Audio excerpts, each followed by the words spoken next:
Welcome to the WD168. Hey, God gives us 168 hours every week to live, love, and enjoy. This is our take on this 168 from the WD. We're coming to you from a week that has exploded with protests and demonstrations over bigotry and racism that has been sparked by incidents of injustice. And from Etchmiadzin to the Western Diocese worldwide, commemorations are being held, marking these events this week. The Feast of Saint Hypsime on Monday, Saint Gayane on Tuesday, and coming up this weekend, the remembrance of Saint Gregory's deliverance from the Chor Virab, and on Sunday, the celebration of the feast of the first Christian cathedral, Holy Etchmiadzin. Yes, as the world, and in particular here in the United States, people are protesting the inequalities in the dispensation of law and order, the Armenian Church is remembering events from the early centuries of Christianity, in particular in Armenia, where hatred, prejudice, intolerance guided governments to torture and kill people along the lines of ethnicity, gender, and thought. Yet these tragic and monumental moments in history ushered in a new day of enlightenment. So we take a break today from all the news that surrounds us and offer this testimony to the power of protests and strength of faith. Saint Hypsime, a young girl who was hounded, tortured, and eventually murdered by the top of the government, became the catalyst upon which the entire story of the Armenian nation changed with the enlightenment that came through Jesus Christ. She, one solitary life, with her commitment to her principles, and with the support of Gayane, the sisterhood, in other words, like-minded friends who protested, demonstrated against the government, and with the blessings of Saint Gregory the Illuminator, turned the pages on Armenia, on Armenian history, and in fact, on human history. We're not here to give you a history lesson, only to attest to the power of the Spirit, a necessary element in the conversation taking place in our country today. Only yesterday at the funeral of George Floyd, who was the catalyst for the current protest and the call for justice, we witnessed the singing of hymns, spiritual readings and prayers that were familiar to our ears. They are the same faith. They are the message of hope. They are the songs that say there is more to this life than this temporal existence.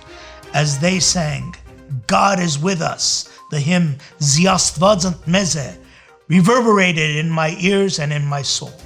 And as a community that has known oppression and violence, we, the Armenian Church, stand united with those seeking justice. As a community that has seen resurrection, we attest to the light which is at the end of the tunnel. We pray and understand the Spirit of God working through groups and working in faith and in love. Accordingly, His Eminence Archbishop Hovnan Derderian, our diocesan primate, designated last Sunday a day of remembrance of our first responders in the spiritual world, in other words, the priest, the clergy. With his words and prayers Sunday morning, he brought a blessing to all of the priests. The Reverend Father Manuk Markarian celebrated the Divine Liturgy, and the Reverend Father Arshak Khachadurian, who was present that day, was remembered on his 60th anniversary of his ordination into the sacred priesthood. With moving words, Sarpazan recounted that for 60 years, times 360 days, times 24 hours, Father Arshak has been a priest. His ministry is a 24/7 blessing to the community. We salute all of our priests, and recognizing that the spirit and spirituality is so necessary for the conversation taking place in this country, the diocese has initiated evening prayer services.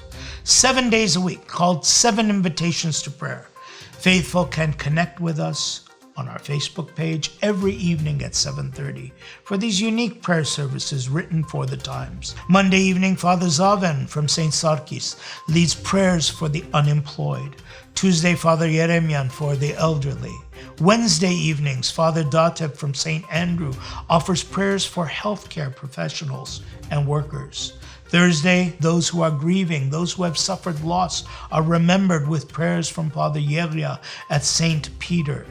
Friday, prayers for the sick and for healing are offered by Father Avedis at the Sirpots Arakelots Holy Apostles Church.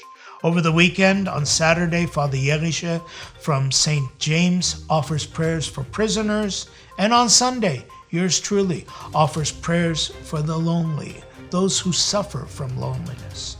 Join us every evening for these special moments of prayer. They are streamed on the Diocesan Facebook page at 7:30 p.m. and remain there for your spiritual nourishment.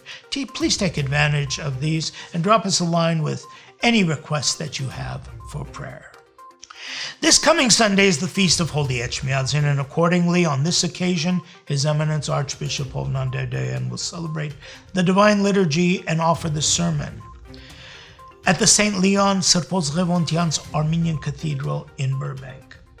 On this auspicious occasion, we will also recognize Sirpazans, that is, the first of the first responders, his 40th anniversary of ordination into the sacred priesthood, and the 30th anniversary of consecration as a bishop of the Armenian Church. I'm inviting you to celebrate with us on the socials and on the website, where you'll find new videos, including new publications released by His Eminence as a gift to you, to his flock. They're yours for the download. That does it for this week's 168. We look forward to seeing you at our services throughout the week, and once again next week as we take a look at that 168 from the WD.